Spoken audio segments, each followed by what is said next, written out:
છું કે ભારતીય જનતા પાર્ટી માટે આ ઇલેક્શનો વાવનું હોય કે મહારાષ્ટ્રનું હોય કે ઝારખંડનું હોય આનંદના સમાચાર છે. ભારતીય જનતા પાર્ટી મહારાષ્ટ્રની અંદર જેટલી સીટો લડી છે, જો અત્યારે અમને એવું લાગી રહ્યું છે વિશ્લેષક તરીકે અથવા અમને પણ કે જો અમે એકલા હાથે લડ્યા હોત તો ભારતીય જનતા પાર્ટી જેટલી સીટો લડી છે જીતી રહી છે, ઝારખંડમાં પણ જેટલી સીટો લડી છે જીતી રહી છે. એટલા એનો અર્થ એ થયો કે અમે એકલા હાથે લડ્યા હોત તો પણ સ્પષ્ટ બહુમતી સાથે ભારતીય જનતા પાર્ટી સૌનો સાથ અને સૌનો વિકાસ જે અમે સૂત્ર છે કોઈને સાથે ના લીધા હોત તો પણ જીતત. એટલે ભારતીય જનતા પાર્ટીએ તો પોતાનું પરફોર્મન્સ સારું કર્યું છે. ઝારખંડની અંદર ધારો કે સીએમની વાત થઈ, પણ છતાં પણ જે ભારતીય જનતા પાર્ટીના ભાગે આવેલી સીટો હતી એમાંથી અમે સારું પરિણામ મેળવ્યું છે. બહુ જ સારી સીટો મળી છે. એટલે ભારતીય જનતા પાર્ટી જો સીએમના આ રીતે પ્રજાનો મત ભારતીય જનતા પાર્ટીના વિરોધમાં હોત કે ભાજપે આમ કર્યું એટલે એને આપણે પાઠ શીખવાડીએ, તો એવું બન્યું નથી કે પ્રજાએ પણ સ્વીકાર્યું છે કે સાચું શું ખોટું શું અને શા માટે કાયદાકીય રીતે શું કામ થતું હોય છે. ક્યાંક કોઈ આક્ષેપો સહિત બહાર આવી ગયા અને સીએમ બની ગયા, છતાં પણ પ્રજા, જેમ અનિલભાઈએ કીધું કે આવું વારંવાર થતું હોય, પરંતુ પ્રજાએ ભારતીય જનતા પાર્ટીને સમર્થન ઝારખંડમાં પણ આપ્યું છે, મહારાષ્ટ્રમાં પણ આપ્યું છે. અને વાવની અંદર વાત કરું તો મેં જેમ કીધું કે માવજીભાઈ અને એમના બંને વોટો સરખાવવામાં આવે તો ભારતીય જનતા પાર્ટીની જે વોટ બેંક છે એ ભારતીય જનતા પાર્ટી અથવા એના સમર્થન ધરાવતી લોકોએ એમને વોટ આપ્યા છે. ચોક્કસ હાર અને જીત થાય તો ક્યાંક ને ક્યાંક આત્મચિંતનનો વિષય આવે, તો એ આત્મચિંતન તો મેં કીધું ને કે જીતીએ તો પણ અમે કરતા હોઈએ છીએ, હારીએ તો પણ અમે કરતા હોઈએ છીએ. બીજા જ દિવસથી આપણે જે સોમનાથની અંદર જે ચિંતન શિબિર કરવાની હતી એ અમે ચાલુ કરી દીધી. એટલે ટૂંકમાં પ્રજાના હિતના કામો કરીશું. ચોક્કસ ક્યાંય જુદા જુદા વચનો નહીં આપીએ. માત્ર અને માત્ર કોંગ્રેસના મિત્રે કીધું, ચોક્કસ કોંગ્રેસ હજારે જ્ઞાતિઓને હજારે વાડાઓને લાવીને સાથે ચાલે છે, પરંતુ માત્ર અને માત્ર એક પરિવારને ઉજાગર કરવા માટે કોંગ્રેસ ચાલે છે. અમે સમગ્ર આ 140 કરોડની જનતાનું જે પરિવાર છે એને ઉજાગર કરવા માટે ચાલીએ છીએ. એક પરિવારને જાગર કરીને એક જ પરિવારને જીતાડવા માટે અમે કામ નથી કરતા. ઠીક છે. ઝારખંડથી કપિલભાઈ એક સારા સમાચાર એ છે કે બહુમત તરફ જવા માટેનો જે આંકડો છે એ હવે દૂર નથી રહ્યો. પ્રાથમિક વલણોની અંદર વાત છે ઇન્ડિયા ગઠબંધન માટે. અહીંયા આગળ અપેક્ષિત જે છે તે આંકડો જોઈ રહ્યા છો આપ. અત્યારે 31 બેઠકો છે, કદાચ હમણાં 9 બેઠકો, કારણ કે જે 58 ને 81 છે, હજી 81 બેઠકો સુધી જતા થતા આગળ જતું જોવા મળશે, પરંતુ કાંટાની ટક્કર ઝારખંડમાં રહેશે. ચોક્કસથી જે પ્રકારે ઝારખંડના રુઝાન આવી રહ્યા છે, ચોક્કસથી આશા છે કે સરકાર ત્યાં કમ્ફર્ટેબલી મેજોરિટી સાથે અમે સરકાર બનાવીશું, એ આંકડા ઉપરથી દેખાઈ રહ્યું છે. ભારતીય જનતા પાર્ટીના પ્રવક્તા મિત્રએ કહ્યું કે અમે લોકો એકલા લડ્યા હોત તોય જીતી જાત. હવે આત્મજ્ઞાન થયું. અમે તો ઈચ્છીએ છીએ કે એકલા લડે, તમે એકલા લડો, કારણ કે તમે એકલા લડતા નથી. ભારતીય જનતા પાર્ટી સાથે ED, CBI, income tax, election commission, police, સ્થાનિક તંત્ર, પ્રશાસન, આ બધાના સાથ સહકાર અને પછી છેલ્લે અંબાણી સાહેબ, અદાણી સાહેબના આશીર્વાદ આવે અને ખોખા થેલાઓ પૈસાના ભરીને એમના નેતાઓ પકડાય. અમે ઈચ્છીએ છીએ તમે એકલા લડો ને તાકાત તો આવો મેદાનની અંદર. ED, CBI, income tax, police. એક મિનિટ માટે આપણે રોકી રહ્યો છું. માવજી પટેલ ભાજપની મુશ્કેલી વધારી રહ્યા છે. વાવથી મહત્વના અને મોટા સમાચાર. અત્યાર સુધીમાં 37.2% મતદાનનું મતગણતરી થઈ છે. 35.7% મત સ્વરૂપજીને મળ્યા છે. વાવમાં અત્યંત જોવા જેવી ટક્કર જોવા મળી રહી છે. વાવથી સમાચાર. માવજી પટેલ અત્યાર સુધીમાં 23% મત ખેંચી ગયા છે. આંકડો બદલાઈ જશે ટીવી સ્ક્રીન ઉપર, પરંતુ ભાજપની મુશ્કેલી વધ્યાના એંધાણ વાવથી મળી રહ્યા છે. અત્યાર સુધીમાં ગુલાબસિંહને 37.2% મત મળ્યા છે, 35.7% સ્વરૂપજીને મળ્યા છે. તો 23%નો મોટો વોટ શેર માવજીભાઈ લઈને સાથે ચાલી રહ્યા છે. હજી પણ ત્રીજા રાઉન્ડની મતગણતરીની પ્રથમ જાણકારી છે. 20,000 થી વધુ મતોની મતગણતરી અત્યાર સુધીમાં થઈ, તેમાં 7,802 મત ગુલાબસિંહને મળ્યા છે, 7,498 મત સ્વરૂપજીને મળ્યા છે, જ્યારે 4800 મત માવજીભાઈને મળ્યા હોવાની જાણકારી અત્યારે મળી રહી છે. તો વાવની અંદર મોટો વોટ શેર અનિલભાઈ માવજીભાઈ ખેંચી રહ્યા છે, જે આપણા તમામ લોકોનું માનવું હતું. તમારા જે સ્થાનિક પત્રકારો સાથેની વાતચીત હતી તેવું જ કંઈક જનતાએ પણ વિચારીને ચાલી આવ્યું તેવું લાગી રહ્યું છે. 23% વોટ શેર મોટો છે વાવ બેઠક માટે. બિલકુલ. એટલે એમને છે ને ખાલી પોતાના સમાજના મત નથી મળ્યા, બીજા ઠાકોર સમાજના પણ મત મળ્યા છે. એટલા માટે જ આ ડિફરન્સ દેખાઈ રહ્યો છે. આપણે જ્યારે પણ માવજીભાઈ સાથે અમે પણ વાત કરી હતી ત્યારે અમે કીધું કે તમે ચૌધરી સમાજની એકલી બેઠકો કરી કે એકલા એમના પૂરતા જ રહ્યા. તેમણે કહ્યું કે હું બધા બેઠકો માટે ગયો છું, બધા સમાજ સાથે ગયો છું અને તેઓએ મતદાન કરવાનો વિશ્વાસ કર્યો છે. તો કદાચ આ 23%માં એ જોઈ રહ્યા છો ચિત્ર કે જે ભાજપને નુકસાન કરી રહ્યું છે. ચોક્કસ દેખાઈ રહ્યું છે કે ભારતીય જનતા પાર્ટીને નુકસાન આમાં દેખાઈ જ રહ્યું છે. અને કમલેશભાઈ અહીંયા કંઈક મહત્વની વાત એ પણ છે, કારણ કે વાવ પેટા ચૂંટણીને લઈને વધુ એક જાણકારી મળી રહી છે, તેના ઉપર સીધા જઈએ. 1166 મતથી કોંગ્રેસ આગળ છે. ત્રીજા રાઉન્ડના મતે મોટી લીડ ત્રીજા રાઉન્ડમાં ગુલાબસિંહ રાજપૂત આગળ ચાલી રહ્યા છે, જેઓની લીડ વધી ગઈ છે. હવે વાવ પેટા ચૂંટણીથી મહત્વના અને મોટા સમાચાર. ફરી એક વખત જે આંકડા ટીવી સ્ક્રીન ઉપર આપ જોઈ રહ્યા છો, ગુલાબસિંહના, સ્વરૂપજીના અને માવજીભાઈના, તે બદલાઈ જશે, કારણ કે ત્રીજા રાઉન્ડના અંત સુધીમાં 1200ની લીડ સુધી ગુલાબસિંહ આગળ જતા જોવા મળી રહ્યા છે. 23 રાઉન્ડમાં હું આગળ રહીશ અને જીતીશ તેવો દાવો તેમને ટૂંક સમય પહેલા ન્યૂઝ 18 ગુજરાતી પર વાતચીત કરતા કર્યો હતો અને તેમણે કહ્યું હતું કે 23 રાઉન્ડ જે છે મત ગણતરીના, તેમાં હું આગળ હોઈશ, મારી જ લીડ છે, મારી જ જીત થવાની છે. જનતાએ વિશ્વાસ ફરી એક વખત અમારી પાર્ટી પર મૂક્યો છે, અમારા પર મૂક્યો છે તેવો દાવો તેમણે કર્યો હતો. અને હવે ત્રીજા રાઉન્ડના અંતે લીડ જે છે તે થોડી મોટી થઈ ગઈ છે. 1166 મતની લીડ અહીંયા આગળ રાજગોર સાહેબ થઈ ગઈ છે. લીડ હવે ધીમે ધીમે વધી રહી છે. થોડી ચિંતાની વાત નહીં, ચોક્કસ કેમ નહીં કે, અને એક વસ્તુ છે કે જે પ્રજાએ મત આપ્યા છે એ ચોક્કસ ત્યારે ત્રિપાખિયા જંગની અંદર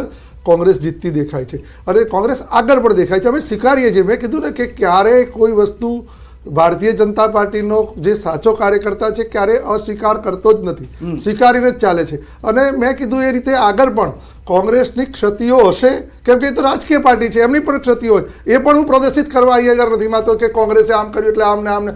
ભારતીય જનતા પાર્ટીના જે પણ ક્ષતિઓ હોય છે એને માફ કરીને, મેં કીધું વારંવાર પ્રજા આશીર્વાદ પણ આપતી હોય છે અને ક્યાંક ક્ષતિઓ જોઈને એને ક્યાંક ને ક્યાંક એને અવગણના ન પણ કરે અને પ્રજા જે રીતે એને ચોઈસ કરવાની હતી 3 પ્રાખિયા જંગની અંદર, મહારાષ્ટ્ર અને ઝારખંડ જેવું સીધું નહોતું, તો ચોક્કસ ક્યાંક ને ક્યાંક અમારા જે વોટો છે એ કપાયા અને અત્યારે કોંગ્રેસ જીતી રહી છે. તો કોંગ્રેસને એવું નથી કે કોંગ્રેસ જીતે તો બી અમારી શુભેચ્છા છે એમની સાથે, અને કોંગ્રેસ હારે તો પણ અમારી શુભેચ્છા છે. અને એને સારું કામ કરવા માટે, એ સાથે મળીને આ વિસ્તારના સારું કામ કરવા માટે ભારતીય જનતા પાર્ટી અને રાષ્ટ્રીય લેવલે જે અમારું જે ગઠબંધન છે એ પણ એમને અત્યારે સ્વીકારીને ચાલશે. કપિલભાઈ, રાજગોર સાહેબ તરફથી તો આપને શુભેચ્છા રીતે આપવામાં આવી છે, પરંતુ હવે બહાનું કોંગ્રેસનું ખસી જશે કે ભાઈ કેન્દ્રમાં આપણો કોઈ ઉમેદવાર નથી અથવા તો આપણો પ્રતિનિધિ નથી, કારણ કે ગેનીબેન પણ હશે, જો જીતી જાય તો ગુલાબસિંહ પણ હશે. તો બનાસકાંઠાના અનેક વિકાસના કાર્યો બાકી રહી ગયા છે. પાયાની સુવિધા, રોડ રસ્તાથી લઈને પાણીનું, એ હવે પૂરા કરવાની જવાબદારી 3 વર્ષ માટે હશે. ચોક્કસથી વાવ અને બનાસકાંઠાની જનતાએ કોંગ્રેસ પાર્ટી પર વિશ્વાસ મૂકે છે અને કોંગ્રેસ પાર્ટીનો નેતા કાર્યકર્તા એ હર હંમેશ એના વિશ્વાસ ઉપર ખરો ઉતરવાનો પ્રયત્ન કરશે અને કર્યો છે. કોંગ્રેસ પાર્ટી ઉપર લોકો વિશ્વાસ મૂકી રહ્યા છે એનું રીઝન છે કે કોંગ્રેસ પાર્ટીના ચૂંટાયેલા પ્રતિનિધિઓએ એની ઈમાનદારીપૂર્વક એની વાતને વિધાનસભાના ફ્લોર સુધી પહોંચાડી છે. પરંતુ ભારતીય જનતા પાર્ટીએ જે પ્રકારે શર્મનાક રીતે જે પ્રકારે વાવણીને પ્રચાર કર્યો કે તમે ભાજપના ધારાસભ્યને ચૂંટીને લઈ જશો તો જ વિકાસ થશે. સરકાર બનાવી છે તમે સરકાર કે ગુજરાતની અંદર, તો સરકાર ગુજરાતીઓની છે, સમગ્ર ગુજરાતની સરકાર છે. હું વિપક્ષમાં છું તો એવું નથી કે મારી સરકાર નથી, મારી એ સરકાર છે. સરકાર માટે ક્યારેય ભેદભાવ ન હોઈ શકે. શું ભારતીય જનતા પાર્ટીનો ધારાસભ્ય ચૂંટાઈને જાય તો જ તમે ત્યાં પૈસા ફાળવો, તો જ તમે ત્યાંના લોકોને સાચવો? વાવની જનતા તમે દુશ્મન થઈ, તમે હારી ગયા તો ત્યાં તમે દુશ્મની કરી લેશો, તમે તે જનતાને વિકાસ નહીં કરો. ભારતીય જનતા પાર્ટીની આ વાતને આ વાવની જનતાએ તમાચો માર્યો છે કે સરકારમાં ભલે તમે હો, પરંતુ વાવની અંદરથી વિપક્ષનો ધારાસભ્ય આવશે ચૂંટાઈને, કોંગ્રેસ પાર્ટીનો મજબૂત ધારાસભ્ય હશે, એ તમારી સરકારની સામે લડીને વાવના વિકાસના કામો લઈને આવશે. અમારા ધારાસભ્ય ગુલાબસિંહ રાજપૂતે ભૂતકાળની થરાદની અંદર પણ જ્યારે સરકાર દ્વારા ભેદભાવ કરવામાં આવતો ત્યારે અનશનો કર્યા હતા અને થરાદના વિકાસ માટેની લડત ચલાવી હતી. એમ એ જ રીતે ગેનીબેને પણ 2 ટર્મ ધારાસભ્ય રહીને સરકારની સામે લડીને વાવના વિકાસના કાર્યો કરાવ્યા છે અને આગળ પણ કરાવતા રહીશું. ઠીક છે અનિલભાઈ, અહીંયા ક્વિક રિએક્શન એ પણ મહત્વનું છે, કારણ કે વાવની જ્યારે વાત થઈ, મતદારોની હંમેશા ચર્ચા રહી. બાય ઇલેક્શન હતું, મતદાન એ રીતે થયું જાણે મુખ્ય ઇલેક્શન હોય, અને એ જ સ્પષ્ટ કરી રહ્યું છે કે કેટલી જનતા ઇન્ટરેસ્ટેડ છે પોતાનો પ્રતિનિધિ મૂકવા માટે. ચોક્કસ જે રીતે મતદાન થયું છે અને જે રીતે અત્યારે વલણ દેખાઈ રહ્યું છે એ જોતા મતદારોએ પણ બહુ આમાં ટૂંકમાં માવજીભાઈના આયા પછી રસપ્રદ થઈ ગઈ હતી ચૂંટણી આખી.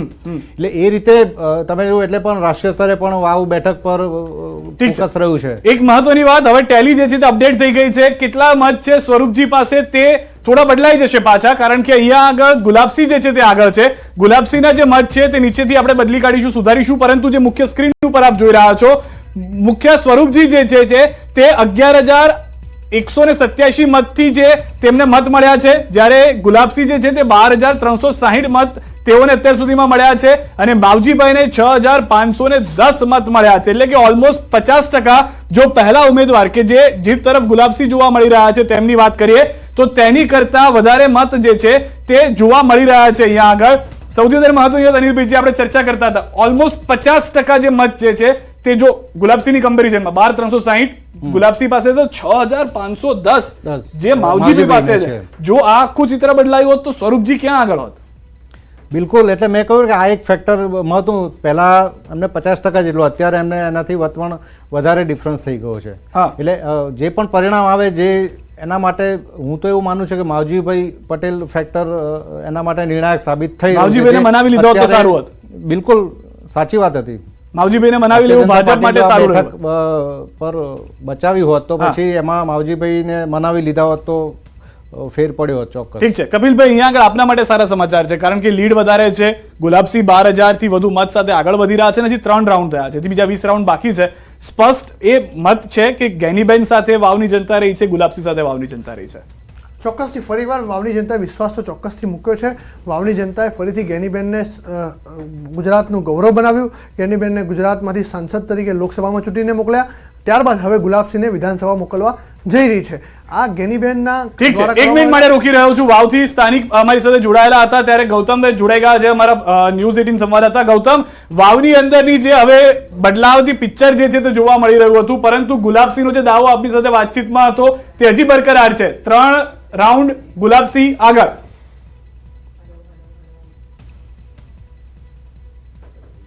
થી 2,19,000 જેટલા મતદારોએ મતદાન કર્યું હતું અને ત્યારબાદ હવે રાઉન્ડ બાદ રાઉન્ડની જે છે તેની ગણતરી શરૂ થઈ ચૂકી છે. અત્યાર સુધીમાં 3 રાઉન્ડ પૂર્ણ થઈ ચૂક્યા છે. એટલે કે તળાવ જે જિલ્લા પંચાયતની બેઠક છે તેની મતગણતરીની શરૂઆત થઈ હતી, તેમાં 3 રાઉન્ડ આવે છે. આ 3 રાઉન્ડ જે છે તે પૂર્ણ થઈ ચૂક્યા છે અને 3 રાઉન્ડ પૂર્ણ થયા બાદ 1173 જેટલા મત જે છે તે ગુલાબસિંહ રાજપૂતને મળ્યા છે. એટલે કે કોંગ્રેસને આટલી લીડ જે છે તે મળી છે. જે અંતર્ગત વાત કરીએ તો સૌથી પ્રથમ 251 પહેલા રાઉન્ડની અંદર 251 મતની લીડ જે છે તે ગુલાબસિંહને હતી, ત્યારબાદ 46 અને ત્યારબાદ સીધું પીક પકડાઈ. એટલે હવે 1000 મતની લીડ જે છે તે વધી ચૂકી છે. એટલે કુલ 1100 મતની જે લીડ જે છે તે આ રીતે જોવા મળી રહી છે. મહત્વનું એ છે કે ત્રીજા રાઉન્ડની વાત કરીએ તો ત્રીજા રાઉન્ડની અંદર 4689 જેટલા મત જે છે તે ભારતીય જનતા પાર્ટીને મળ્યા છે. એ જ રીતે કોંગ્રેસને 4558 મત મળ્યા છે અને માવજી પટેલને 1710 મત જે છે તે મળ્યા છે. હવે જોવાનું એ રહે છે કે બાકીના 20 રાઉન્ડ જે છે તે 20 રાઉન્ડની અંદર કોણ મેદાન મારે છે. મારી સાથે સહયોગી કિશોર જે છે તેની સાથે વાત કરી. કિશોર, શું કહેશો? આપ અંદર જઈને આવો છો, ગણતરી કરી રહ્યા છો. 46 મત હતા, સીધી પીક પકડાઈ, હવે 1100 મતની લીડ. શું લાગે છે? સરેરાશ જે ગુલાબસિંહ જે છે આજે 3 રાઉન્ડના અંતે આગળ ચાલી રહ્યા છે. પહેલા રાઉન્ડની અંદર 258 મતથી આગળ હતા, તેના પછી બીજા રાઉન્ડની અંદર 46 મતથી આગળ હતા અને ત્રીજા રાઉન્ડની અંદર 1100 ને જે ત્રીજા રાઉન્ડની અંદર 869 મતોથી આગળ હતા. આમ ટોટલ 1173 મતોથી જે છે તે ગુલાબસિંહ આગળ ચાલી રહ્યા છે. મહત્વની વાત તો એ છે કે આ તળાવ જિલ્લા પંચાયતના જે આંકડાઓ અત્યારે ખુલ્યા છે, તળાવ જિલ્લા પંચાયતના આંકડાઓની અંદર એવું હતું કે માવજીભાઈના જે ગામો હતા કે માવજીભાઈના જે ગામો છે તેને લઈને માવજીભાઈ ક્યાંક ને ક્યાંક આગળ ચાલશે, પરંતુ માવજીભાઈ ત્રીજા નંબરે ચાલી રહ્યા છે. 3 રાઉન્ડના અંતે કોંગ્રેસને 12,360 મતો મળ્યા છે, જ્યારે ભાજપને 11,187 મતો મળ્યા છે. ત્યારે માવજીભાઈને માત્ર 6510 મતો મળ્યા છે. માવજીભાઈ છે પોતાના ગામ આકોલીમાં આગળ રહ્યા છે, બાકી બીજા ગામોમાં ભાજપ અને કોંગ્રેસ કરતા આગળ રહ્યા છે. જો માવજીભાઈ ના હોત તો આ જે બળદ જે 3 રાઉન્ડના અંતેથી ભાજપ આગળ હોત, પરંતુ માવજીભાઈ ક્યાંક ને ક્યાંક કોંગ્રેસને ફાયદો કરાવતા અત્યારે નજરે પડી રહ્યા છે. ગૌતમ, જે રીતે જે ટકાવારીની આંકડાકીય માહિતી જોઈએ તો અત્યાર સુધીમાં જે પ્રકારના મત મળ્યા છે, જે અંતર્ગત માવજી પટેલ જે છે તે 23% જેટલા મત સિદ્ધાર્થ અત્યાર સુધીમાં ખેંચી ચૂક્યા છે. એટલે સીધી અસર જે છે તે ભારતીય જનતા પાર્ટીને થાય તે પ્રકારે લાગી રહ્યું છે, કારણ કે 23% મત અત્યાર સુધીની જે મત ગણતરી થઈ છે તેમાં માવજી પટેલ જે છે તે ખેંચી ચૂક્યા છે. જે રીતે કહી શકાય કે ગુલાબસિંહને 37% જેટલા મત મળ્યા છે, તો 35% જેટલા મત સ્વરૂપજીને મળ્યા છે અને 23% જેટલા મત જે છે તે માવજી પટેલને મળ્યા છે. એ સાફ રીતે એ દર્શાવે છે કે ભાજપ કોંગ્રેસ વચ્ચે જે કાંટાકી ટક્કર અંતર્ગતની જે ટકાવારી. ગૌતમ, તમારી પાસેથી આગળ પણ જાણકારી લેતા રહીશું. અનિલભાઈ, તમારી પાસે આવીશ. જે વાવ વિધાનસભાની પેટા ચૂંટણી હતી તે બંને પક્ષોએ શાખની ચૂંટણી સમજી લીધી હતી, કારણ કે વાવ વિધાનસભાની ચૂંટણીમાં ભાજપના દિગ્ગજ નેતાઓએ પ્રચાર કર્યો, બીજી તરફ ગેનીબેન ઠાકોરે, ગુલાબસિંહ રાજપૂતે એડી ચોટીનું જોર લગાવ્યું, પરંતુ તમામના ગણિત જે માવજીભાઈ પટેલ અહીં બગાડતા જોવા મળી રહ્યા છે. બિલકુલ ભારતીય જનતા પાર્ટીએ પણ આ બેઠક, કારણ કે એ પ્રતિષ્ઠાનો જંગ હતો ભારતીય જનતા પાર્ટી માટે પણ, કોંગ્રેસ માટે પણ ગેનીબેન જીત્યા પછી આ બેઠક પર કોંગ્રેસનો ઉમેદવાર જીતે એના માટે ચોક્કસ પ્રયત્ન કરે. એટલે ભારતીય જનતા પાર્ટીએ પણ બધા જ મંત્રીઓ, મુખ્યમંત્રીને બધાને ચૂંટણી પ્રચાર માટે મેદાનમાં મોકલ્યા હતા. કોંગ્રેસે પણ કોઈ કસર નથી. અનિલભાઈ, આપ આપની વાત પૂરી કરશો. એક મહત્વપૂર્ણ સમાચાર પ્રાપ્ત થઈ રહ્યા છે. વાવ વિધાનસભા પેટા ચૂંટણીને લઈને ન્યૂઝ 18 ગુજરાતી દ્વારા અગાઉ દાવો કરવામાં આવ્યો હતો. શરૂઆતમાં કોંગ્રેસ લીડ ખેંચશે તેવો દાવો ન્યૂઝ 18 ગુજરાતીએ કર્યો હતો. શરૂઆતના ત્રણેય રાઉન્ડ વિશ્લેષણ પ્રમાણે જ રહ્યા છે. ન્યૂઝ 18 ગુજરાતી ફરી એક વખત election is equal to news 18 Gujarati સાબિત થયું છે. સચોટ વિશ્લેષણ ન્યૂઝ 18 ગુજરાતીએ દર્શકો સુધી પહોંચાડ્યું અને અત્યારના વલણો એ જ તરફ સંકેત કરી રહ્યા છે. શરૂઆતમાં કોંગ્રેસ લીડ ખેંચશે એવો દાવો અમે કર્યો હતો અને અમારું જે વિશ્લેષણ હતું તે અહીં સાચું સાબિત થઈ રહ્યું છે. હજુ વલણ છે. બપોરે 12 વાગ્યા સુધીની રાહ જોવામાં આવી રહી છે, પરંતુ સૌથી વધારે મત અત્યારે ગુલાબસિંહ રાજપૂતના પક્ષમાં જ જતા દેખાઈ રહ્યા છે વલણોના હિસાબથી. જોકે માવજીભાઈ પટેલ જે ગણિત બગાડતા જોવા મળી રહ્યા છે અને સ્વરૂપજી ઠાકોર જે બીજા નંબરે જોવા મળી રહ્યા છે. શરૂઆતમાં જ કોંગ્રેસ લીડ ખેંચશે તેવો અમે દાવો કર્યો હતો અને તે જ પ્રમાણના આંકડા. અનિલભાઈજી, હવે 21-22 રાઉન્ડ એટલે આમ જોવા જઈએ તો હજુ ઘણા રાઉન્ડ બાકી છે અને હજુ કદાચ 12 વાગે એકદમ ચિત્ર સ્પષ્ટ થશે. પણ જે રીતે અત્યારે ચાલી રહ્યું છે એ રીતે ગુલાબસિંહ આગળ વધી રહ્યા છે. પણ આમાં એવું છે ને કે રાજકારણમાં કંઈ કહેવાય નહીં, ઇલેક્ટ્રોલ પોલિટિક્સમાં છેલ્લી ઘડીએ પણ કદાચ થોડું ઉલટફેર થઈ શકે છે એવી એક પાતળી સંભાવના છે. બાકી અત્યારે જે રીતે ચાલી રહ્યું એ રીતે તો કોંગ્રેસના ઉમેદવાર આગળ ચાલી રહ્યા છે. કમલેશભાઈ, આપની માટે આ જે આંકડા છે તે ખરેખર ચિંતા સમાન હશે, કારણ કે એડી ચોટીનું જોર લગાવ્યું હતું ભારતીય જનતા પાર્ટીએ. વાવ વિધાનસભાની બેઠકને શાખનો જંગ ગણી લીધો હતો. નહીં, વાવ નહીં, કોઈ પણ ઇલેક્શનની અંદર ભારતીય જનતા પાર્ટી શાખનો જંગ જ સમજે છે. હજુ પણ જો તમે એવું માનતા હોય કે આ નાનું ઇલેક્શન છે, આ મોટું ઇલેક્શન છે, ભારતીય જનતા પાર્ટી માટે એવું નથી હોતું.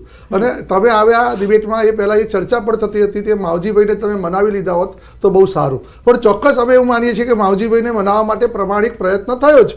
પણ છતાં પણ કોઈ વ્યક્તિની માનસિકતા એવી હોય, હું મરું પણ તમને રાડું, આવા જે શબ્દો એ લોકોને હોય તો એ માનસિક વિચિત્રતાના કારણે ક્યાંક ને ક્યાંક કોકને નુકસાન કરાવતા હોય છે. પરંતુ હવે કોઈ પણ જાતનો પૂર્વગ્રહ રાખ્યા વગર વાવની જનતા જે પણ આશીર્વાદ આપશે એ આશીર્વાદ સ્વીકારીને વાવનો વિકાસ કરવા માટે તત્પર છીએ અને કામ કરીશું. હા, ચોક્કસ મને આનંદ થાય છે કે જે પણ ભારતીય જનતા પાર્ટીની વોટ બેંક હતી એ વોટ બેંક કદાચ કોંગ્રેસમાં ફાયદો મેળવવા માટે કોંગ્રેસે કરી, છતાં પણ ત્રણેય રાજ્યોના જે ઇલેક્શન આવ્યા એમાં સ્પષ્ટ દેખાય છે કે ભારતીય જનતા પાર્ટીના વોટ તો અકબંધ રહ્યા છે, પરંતુ બીજી પાર્ટીના વોટ પણ ભારતીય જનતા પાર્ટીના સમર્થનમાં હતા. ભારતીય જનતા પાર્ટીના ક્યાંક ઉમેદવાર નારાજ થઈને લડતા હોય એ બાજુ ગયા છે. એટલે અમને આનંદનો વિષય છે કે અમે જે વિચાર્યું હતું એ પ્રમાણે મતદાન થયું છે. છતાં પણ બીજો એક અભિનંદન તમને આપી દઉં કે તમે 3 રાઉન્ડની અંદર એવું કીધું હતું કે કોંગ્રેસ શરૂઆતના રુઝાનની અંદર વાવની અંદર આગળ હશે, તો તમને પણ અભિનંદન આપું છું અને શુભેચ્છા પણ આપું છું.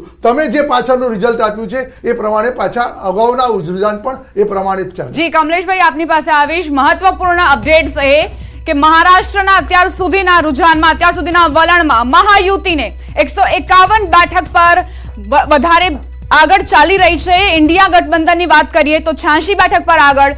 ઝારખંડની વાત કરીએ તો 70 બેઠકોના જે ગણતરી છે તે થઈ ચૂકી છે અને 39 બેઠક પર ઇન્ડિયા ગઠબંધન થઈ રહી છે. ઇન્ડિયા ગઠબંધન 39 બેઠક પર આગળ, એનડીએ 29 બેઠક પર આગળ જોવા મળી રહ્યું છે. એટલે અહીં મહાયુતિ અને મહાવિકાસ આઘાડી, મહારાષ્ટ્રમાં સેના વર્સિસ સેના અને પવાર વર્સિસ પવાર વચ્ચેની લડાઈમાં આખરે કોણ બાજી મારે છે તે 12 વાગ્યા સુધીમાં સ્પષ્ટ. પરંતુ ભાજપ માટે અહીં ખૂબ જ સારા સમાચાર, કારણ કે ભાજપ આ વખતે બાજી મારતી મહારાષ્ટ્રમાં જોવા મળી રહી છે. કમલેશભાઈ, મરાઠા આંદોલનની પણ અસર ભાજપને નડશે તેવું કહેવાતું હતું, પરંતુ આંકડાઓ અત્યારના રુઝાન અલગ વલણ દર્શાવી રહ્યા છે. ચોક્કસ કોઈ પણ વસ્તુ ક્યાં નડશે એ રાજકીય વિશ્લેષકો પોતાની રીતે ચર્ચા કરતા હોય છે, પરંતુ ભારતીય જનતા પાર્ટી એ વિષય ઉપર ક્યારેય ચર્ચા એટલી નથી કરતી કે મને આ નડશે અને આમ કરશે તો આમ કરશે. અમે લોકોએ હજુ પણ કીધું કે મહારાષ્ટ્રમાં અસ્થિરતા થવા માટે જવાબદાર મુખ્યમંત્રી બનવાની જીદ હતી અને એના કારણે અસ્થિરતા થઈ અને અસ્થિરતા થયા પછી જે અમારી ઉપર આક્ષેપો થયા એ આક્ષેપોની અંદર એમ જ થયું કે તમે મુખ્યમંત્રી બનાવવા માટે આ બધું કરી રહ્યા છો, પરંતુ જ્યારે શિંદે સાહેબે બરવો કર્યો ત્યારે સ્પષ્ટ એ થઈ ગયું કે કોઈ પણ રાજકીય વિશ્લેષક એવું નહોતો માનતો કે 1 મિનિટ પછી શિંદે સાહેબને મુખ્યમંત્રી તરીકે બિરાજમાન કરીશું, કેમ કે સૌથી વધારે સીટો ભારતીય જનતા પાર્ટી સાથે હતી. છતાં પણ અમારા ઉમેદવારને અમે સમજાવીને શિંદે સાહેબને મુખ્યમંત્રી બનાવ્યા. એટલે મુખ્યમંત્રી બનાવવાની જે જીદ હતી મહારાષ્ટ્રમાં એ પુરવાર થઈ ગઈ કે ભારતીય જનતા પાર્ટીના કારણે અસ્થિરતા નથી થઈ. એટલે ચોક્કસ પ્રજા પણ સમજે છે. અને